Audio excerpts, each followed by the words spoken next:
Hi రా. ఏంటి ఎక్కడున్నావు? లేదురా, ఈరోజు ఆఫీస్కి వెళ్ళలేదు. బిజీగా ఉన్నావా? ఓకే రా, no problem. Carry on with your work. Okay bye.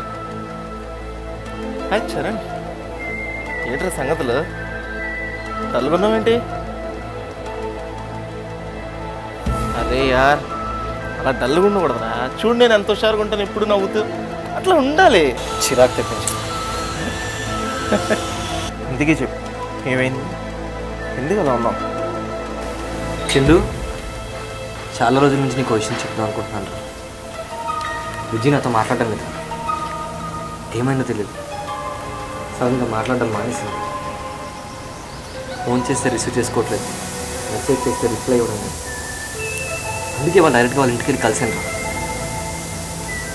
ఇంకా ఏ రిలేషన్ లేదని చెప్పేసింది. ఏంటి ఏ రిలేషన్ లేదందా? 3 సంవత్సరాలు నీతో తిరిగింది, షాపింగ్లు చేసింది.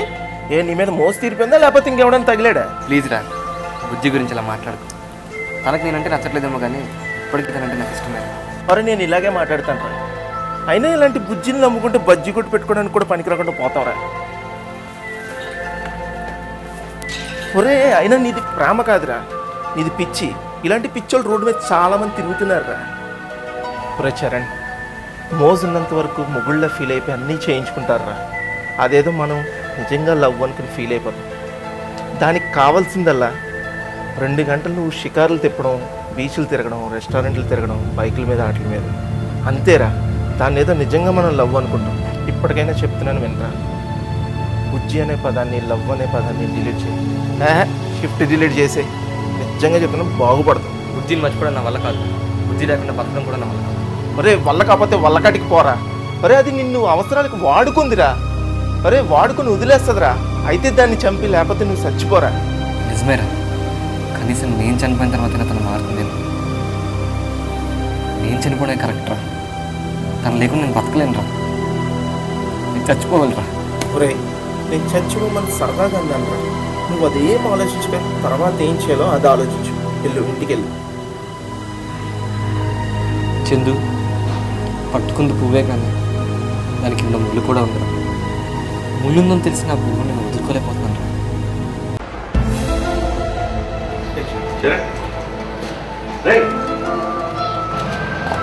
రా.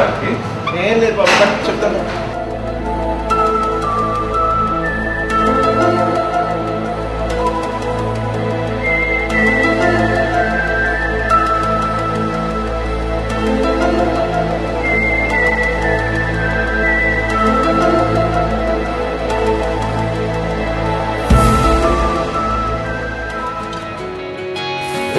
క్లాస్ మంచిగా తీసుకెళ్ళి.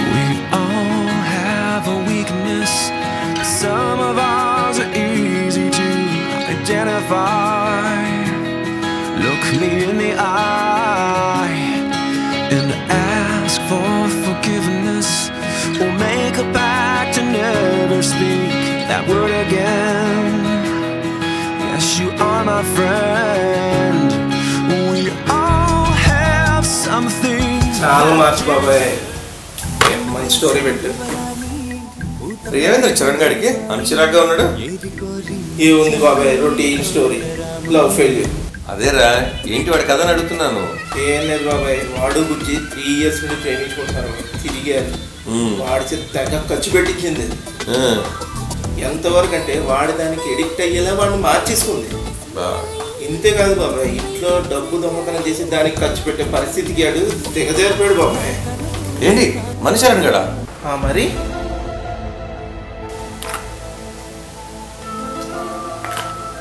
దానికి ఇప్పుడు బెటర్ ఆప్షన్ దొరికిందట బాబాయ్. ఎవడో యూఎస్లో సెటిల్డ్. మొన్న మధ్యనే ఆన్లైన్లో తగిలాడు. దాన్ని పెళ్లి కూడా చేసుకుంటారంటాడు. దాని గురించి ఇదేమొచ్చాడిని చరణ్ గారిని, మన చరణ్ గారిని పిలిచి వార్నింగ్ ఇస్తాం, పోలీస్ కంప్లైంట్ కూడా ఇస్తాను దాన్ని డిస్టర్బ్ చేస్తే.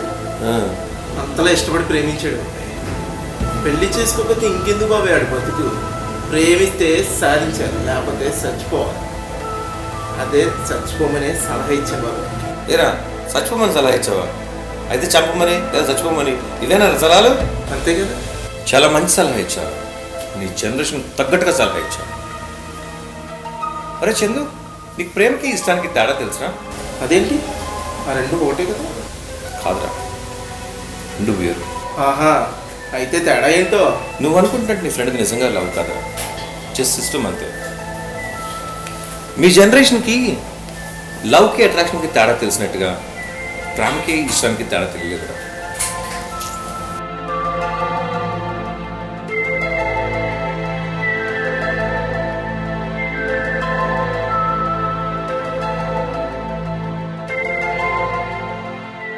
నీ కాన్సెప్ట్ నాకు అసలు అర్థం కాదు బాబాయ్. ఒక అమ్మాయి అందాన్ని మంచితనాన్ని చూసి మన జీవితం మొత్తం ఆ అమ్మాయితోనే ఫిక్స్ అయిపోవడం ఇష్టం అంతే. కానీ ఒక అమ్మాయిని ఇష్టపడిన తర్వాత ఆ అమ్మాయిలో మైనస్ పాయింట్స్ కూడా యాక్సెప్ట్ చేయగలడు కదా ప్రేమ అంటే. చందు, ఇష్టం కొన్నాళ్ళే ఉంటుంది చందు, కానీ ప్రేమ రోజు రోజు పెరుగుతుంది.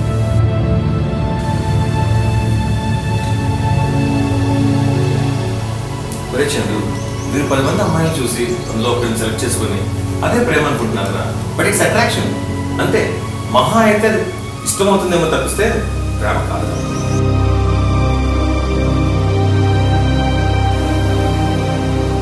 అయినా తప్పు నీ ఒక్కడే కదా, ఈ సొసైటీ మొత్తం అలాగే తయారయ్యారు. పైగా ఈ మధ్యన మీడియా ఒకటి, రోజు ప్రేమికులను తీసుకురావడం, స్టూడియోలో కూర్చోబెట్టడం, అదే ఘనకార్యం చేస్తుంటే గంటల గంటల ప్రోగ్రామ్. ఎక్కడ ఎవరో చంపారని చెప్పారు, మర్డర్ జరిగిందంటే చాలు, దాన్ని తీసుకొచ్చి ఎవరు చేశారు, ఎలా చేశారు, దాని ప్లానింగ్ ఏం చేశారు, మొత్తం దాని గురించి ఎక్స్ప్లెయిన్ చేయడం జనాలకు నేర్పిస్తున్నట్టుంది. అది లేదా వీళ్ళెవరూ మంచిని ప్రోత్సహించారు. మరి ప్రేమించుకున్న తర్వాత కూడా పెళ్లి చేసుకుని విడిపోతున్నారు, వాళ్ళ పరిస్థితి ఏంటి? అది మీ దృష్టిలో ప్రేమ అంటారు కానీ చందు, ఏదో పొద్దున కలిసి సాయంత్రం దాకా తిరిగేసి రాత్రి మరీ ఎవరిళ్ళకి వాళ్ళు వెళ్ళిపోవడం బాగానే ఉంటుందిరా. ప్రేమించుకునే రోజుల్లో మీకు రెస్పాన్సిబిలిటీస్ ఉండవు, మీకు బర్డెన్స్ ఉండవు, అన్నీ బాగానే ఉంటాయి. అవతల మనిషి ఏం చేసినా పాజిటివ్గానే అనిపిస్తుంది. కానీ ఒకసారి పెళ్ళైన తర్వాత ఆ రెస్పాన్సిబిలిటీస్ తీసుకునేటప్పుడు అప్పుడు డిఫరెన్సెస్ వస్తాయి. అప్పుడు అవతల వాళ్ళ ప్రతిదీ నెగిటివ్గా కనబడుతుంది. అందుకే విడిపోతున్నారు వీళ్ళంతా. మరి అరేంజ్డ్ మ్యారేజెస్ కూడా పెళ్లి చేసుకున్న తర్వాత విడిపోతున్నారు, వాళ్ళ పరిస్థితి ఏంటి? వాళ్ళకి ప్రేమ ఉన్నట్టా లేనట్టా? గుడ్ క్వశ్చన్ రా, చాలా బాగా అడిగారు. పెద్దవాళ్ళు అటు 7 తరాలు ఇటు 7 తరాలు చూసి కుదిర్చిన పెళ్ళిళ్ళు కూడా విడిపోతున్నారు భార్యాభర్తలు. ఎందుకో తెలుసా? మనసా వాచా కర్మేనా భార్యాభర్తలుగా ఉంటామని బాస్ చేసి, కానీ అలా ఉండడానికి ప్రయత్నించట్లేదు వాళ్ళు.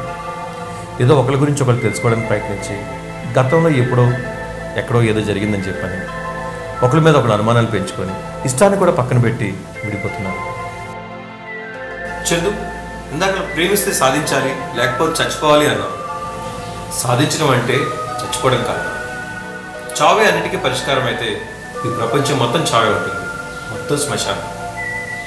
కానీ ప్రేమ అంటే ప్రాణం పోసేది తప్ప ప్రాణం తీసేది కాదు. ప్రేమతో ప్రపంచాన్ని జయించిన వాళ్ళు ఎంతోమంది ఉన్నారు. ఆ మహానుభావులను ఆదర్శంగా తీసుకుని మన లైఫ్ లీడ్ చేయాలి. మీ యూత్ అనుకుంటే సాధించలేనిది ఏముంది? మీకున్న పాజిటివ్ ఎనర్జీస్ మొత్తం మీ కెరీర్కి అడాప్ట్ చేసుకుంటే ఎన్నో విజయాలు సాధించవచ్చు.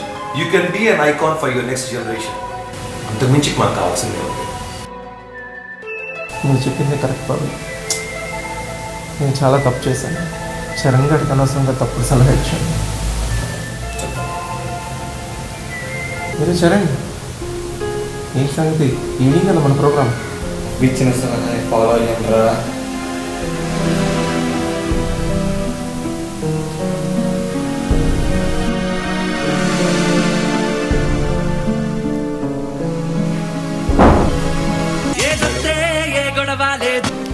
హలో ఆంటీ, ఏంటి చరణ్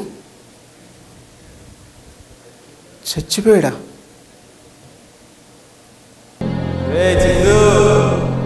ఇచ్చిన సలహా వల్లే కదా చనిపోయాను. ఎందుకురా అలా సలహా ఇచ్చావు? ఇక మీద నీతోనే ఉంటాను రా. రే చందు, ఏమైందిరా? ఏంటా పిచ్చూపులు? ఆ డోర్ వైపు అలా చూస్తావేంటి? చరణ్, మన చరణ్ చచ్చిపోయాడా? రే చచ్చిపోయాడు బాబాయ్, ఇప్పుడు వచ్చాడు.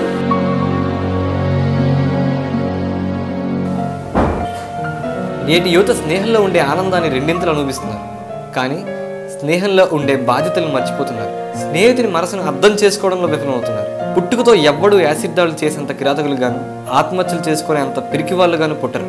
వాళ్ళకి దొరకందల్లా వాళ్ళ సున్నితమైన మనసును అర్థం చేసుకోలేని స్నేహితులు మాత్రమే. So friends, be positive, never let down your friends.